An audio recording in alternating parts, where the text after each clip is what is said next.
창세기 42장. 야곱은 이집트에 곡식이 있다는 말을 듣고서 아들들에게 말하였다. 얘들아, 왜 서로 얼굴만 쳐다보고 있느냐? 야곱이 말을 이었다.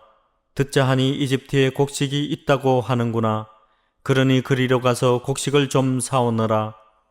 그래야 먹고 살지 가만히 있다가는 굶어 죽겠다.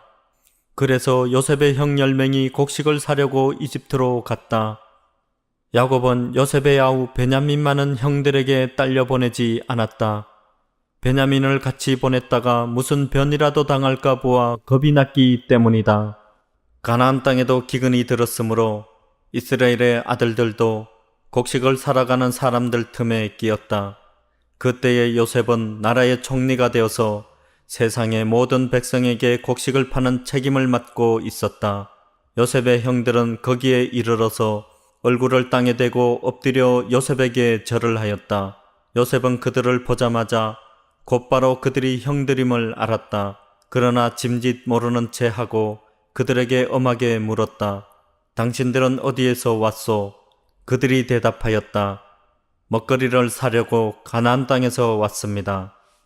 요셉은 형들을 알아보았으나 형들은 요셉을 알아보지 못하였다. 그때에 요셉은 형들을 두고 꾼 꿈을 기억하고 그들에게 말하였다. 당신들은 첩자들이요, 이 나라의 허술한 곳이 어디인지를 엿보러 온 것이 틀림없소. 그들이 대답하였다. 아닙니다, 총리어른.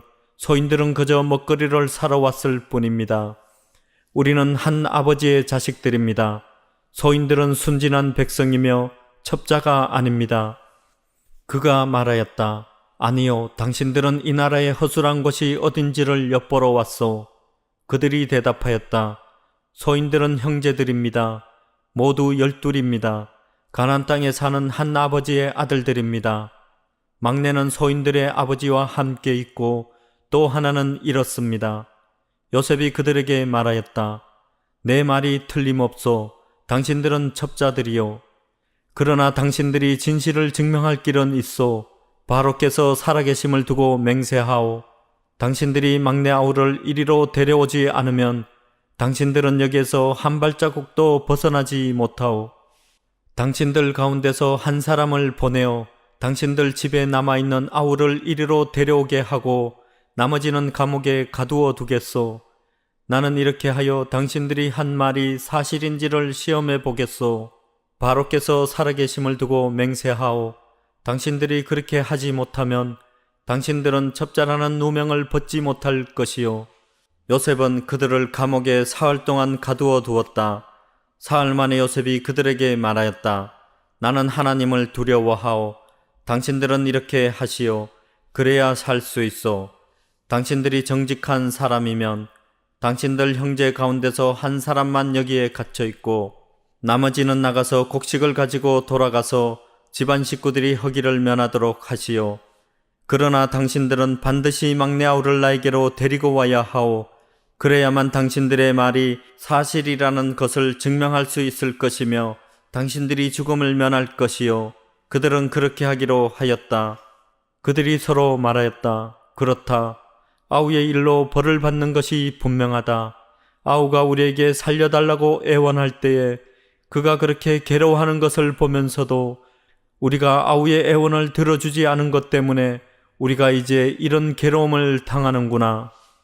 르우벤이 그들에게 대답하였다. 그러기에 내가 그 아이에게 못할 짓을 하는 죄를 짓지 말자고 하지 않더냐. 그런데도 너희는 나의 말을 들은 채도 하지 않았다. 이제 우리가 그 아이의 빚값을 치르게 되었다. 그들은 요셉이 통역을 세우고 말하였으므로 자기들끼리 하는 말을 요셉이 알아듣는 줄을 전혀 알지 못하였다. 듣다 못한 요셉은 그들 앞에서 잠시 물러가서 울었다.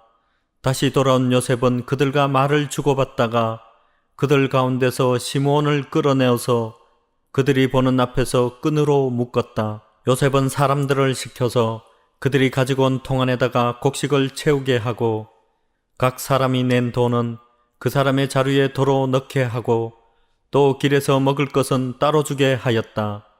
요셉이 시킨 대로 다 되었다. 그들은 곡식을 나귀에 싣고 거기를 떠났다. 그들이 하룻밤 묵어갈 곳에 이르렀을 때에 그들 가운데서 한 사람이 자기 나귀에게 먹이를 주려고 자루를 풀다가 자루아기에 자기의 돈이 그대로 들어있는 것을 보았다. 그는 이것을 자기 형제들에게 알렸다. 내가 낸 돈이 도로 돌아왔다. 나의 자루 속에 돈이 들어있어. 이 말을 들은 형제들은 어리 빠진 사람처럼 떨면서 서로 쳐다보며 한탄하였다. 하나님이 어찌하여 우리에게 이런 일을 하셨는가? 그들은 가나안 땅으로 아버지 야곱에게 돌아가서 그동안 겪은 일을 자세히 말씀드렸다. 그 나라에 높으신 분이 우리를 보더니 엄하게 꾸짖고 우리를 그 나라를 엿보러 간 첩자로 여기는 것입니다. 그래서 우리는 그에게 우리는 정직한 사람입니다. 우리는 첩자가 아닙니다. 우리는 모두 한 아버지의 자식들로서 12 형제입니다. 하나는 잃고 또 막내는 가나안 땅에 우리 아버지와 함께 있습니다 하고 말씀을 드렸습니다. 그랬더니 그 나라에 높으신 분이 우리에게 이르기를 어디 너희가 정말 정직한 사람들인지 내가 한번 알아보겠다. 너희 형제 가운데서 한 사람은 여기에 나와 함께 남아있고 나머지는 너희 집안 식구들이 굶지 않도록 곡식을 가지고 돌아가거라. 그리고 너희의 막내 아우를 나에게로 데리고 오너라. 그래야만 너희가 첩자가 아니고 정직한 사람이라는 것을 내가 알 수 있겠다.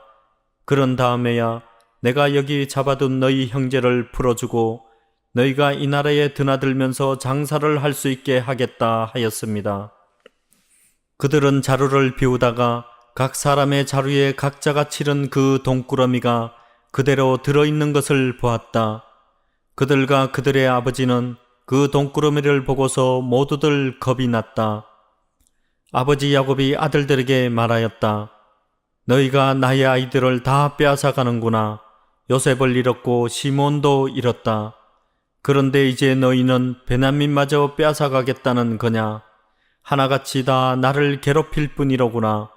루벤이 아버지에게 말하였다.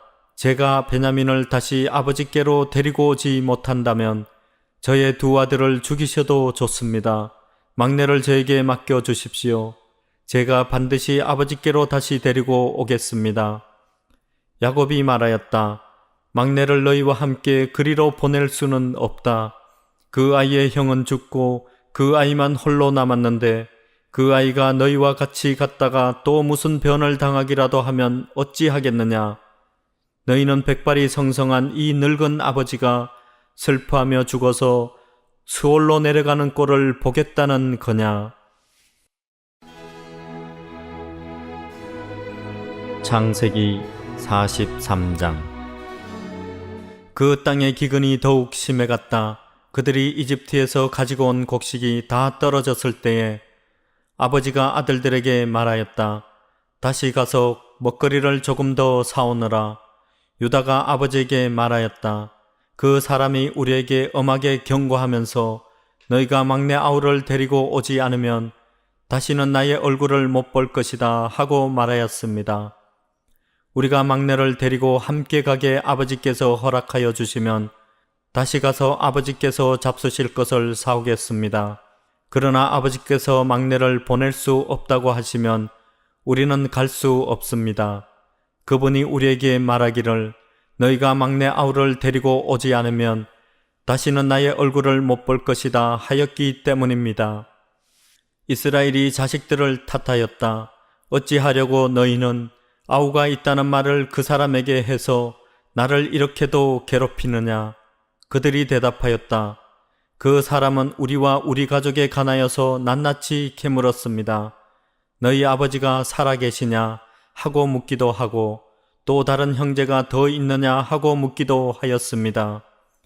우리는 그저 그가 묻는 대로 대답하였을 뿐입니다. 그가 우리의 아우를 그리로 데리고 오라고 말할 것이라고는 상상도 하지 못하였습니다. 유다가 아버지 이스라엘에게 말하였다. 제가 막내를 데리고 가게 해주십시오. 그러면 우리가 곧 떠나겠습니다. 그렇게 하여야 우리도 아버지도 우리의 어린 것들도 죽지 않고 살 수 있을 것입니다. 제가 그 아이의 안전을 책임지겠습니다. 아버지께서는 그 아이에 대해서는 저에게 책임을 물어주십시오. 제가 그 아이를 아버지께로 다시 데리고 와서 아버지 앞에 세우지 못한다면 그 죄를 제가 평생 달게 받겠습니다. 우리가 이렇게 머뭇거리고 있지 않았으면 벌써 2번도 더 다녀왔을 것입니다. 아버지 이스라엘이 아들들에게 말하였다. 꼭 그렇게 해야만 한다면 이렇게 하도록 하여라. 이 땅에서 나는 것 가운데 가장 좋은 토산물을 너희 그릇에 담아 가지고 가서 그 사람에게 선물로 드리도록 하여라. 유향과 꿀을 얼마쯤 담고 향품과 몰약과 유향나무 열매와 감복숭아를 담아라. 돈도 2배로 가지고 가거라. 너희 자루악에 담겨 돌아온 돈은 되돌려 주어야 한다. 아마도 그것은 실수였을 것이다. 너희 아우를 데리고 어서 그 사람에게로 가거라. 너희들이 그 사람 앞에 설 때에 전능하신 하나님이 그 사람을 감동시키셔서 너희에게 자비를 베풀게 해주시기를 빌 뿐이다. 그가 거기에 남아있는 아이와 베냐민도 너희와 함께 돌려보내준다면 더 바랄 것이 없겠다. 자식들을 잃게 되면 잃는 것이지 난들 어떻게 하겠느냐. 사람들은 선물을 꾸리고 돈도 갑절을 지니고 베냐민을 데리고 급히 이집트로 가서 요셉 앞에 섰다. 요셉은 베냐민이 그들과 함께 온 것을 보고서 자기 집 관리인에게 말하였다. 이 사람들을 집으로 데리고 가시오. 짐승을 잡고 밥상도 준비하시오. 이 사람들은 나와 함께 점심을 먹을 것이오. 요셉이 말한 대로 관리인이 그 사람들을 요셉의 집으로 안내하였다. 그 사람들은 요셉의 집으로 안내를 받아 들어가면서 겁이 났다. 그들은 지난번에 여기에 왔을 적에 우리가 낸 돈이 알지도 못하는 사이에 우리의 자루 속에 담겨서 되돌아왔는데 그 돈 때문에 우리가 이리로 끌려온다. 그 일로 그가 우리에게 달려들어서 우리의 나귀를 빼앗고 우리를 노예로 삼으려는 것이 틀림없다 하고 걱정하였다.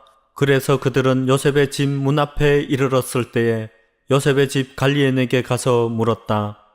우리는 지난번에 여기에서 곡식을 사간 일이 있습니다. 하룻밤 묵어갈 곳에 이르러서 자루를 풀다가 우리가 치른 돈이 액수 그대로 우리 각자 자루 아기 안에 고스란히 들어있는 것을 보았습니다. 그래서 우리가 그것을 다시 가지고 왔습니다. 또 우리는 곡식을 살 돈도 따로 더 가지고 왔습니다. 우리는 누가 그 돈을 우리의 자루 속에 넣었는지 모릅니다. 그 관리인이 말하였다. 그동안 별거 없으셨습니까? 걱정하지 마십시오. 댁들을 돌보시는 하나님, 댁들의 조상을 돌보시는 그 하나님이 그 자루에 보물을 넣어주신 것입니다. 나는 댁들이 낸 돈을 받았습니다. 이렇게 말하면서 관리인은 시므온을 그들에게로 데리고 왔다. 관리인은 그 사람들을 요셉의 집 안으로 안내하고서 발 씻을 물도 주고 그들이 끌고 온 나귀에게도 먹이를 주었다. 그들은 거기에서 정심을 먹게 된다는 말을 들었으므로 정오에 올 요셉을 기다리면서 장만해 온 선물을 정돈하고 있었다. 요셉이 집으로 오니 그들은 집 안으로 가지고 들어온 선물을 요셉 앞에 내놓고 땅에 엎드려 절을 하였다. 요셉은 그들의 안부를 묻고 난 다음에 전에 그대들이 나에게 말한 그 연세 많으신 아버지도 안녕하시오.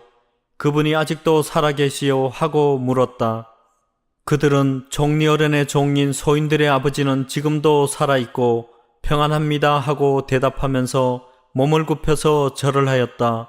요셉이 둘러보다가 자기의 친어머니의 아들 친동생 베냐민을 보면서 이 아이가 지난번에 그대들이 나에게 말한 바로 그 막내 아우요 하고 물었다. 그러면서 그는 귀엽구나. 하나님이 너에게 복 주시기를 빈다 하고 말하였다. 요셉은 자기 친동생을 보다가 마구 치밀어 오르는 형제 정을 누르지 못하여 급히 울 곳을 찾아 자기 방으로 들어가서 한참 동안 울고 얼굴을 씻고 도로 나와서 그 정을 누르면서 밥상을 차리라고 명령하였다. 밥상을 차리는 사람들은 요셉에게 상을 따로 차려서 올리고 그의 형제들에게도 따로 차리고 요셉의 집에서 먹고 사는 이집트 사람들에게도 따로 차렸다. 이집트 사람들은 히브리 사람들과 같은 상에서 먹으면 부정을 탄다고 생각하기 때문에 상을 같이 차리지 않은 것이다. 요셉의 형제들은 안내를 받아가며 요셉 앞에 앉았는데 앉고 보니 맏아들로부터 막내 아들에 이르기까지 나이 순서를 따라서 앉게 되었다. 그 사람들은 어리둥절하면서 서로 쳐다보았다. 각 사람이 먹을 것은 요셉의 상에서 날라다 주었는데 베냐민에게는 다른 사람보다 5몫이나 더 주었다. 그들은 요셉과 함께 취하도록 마셨다.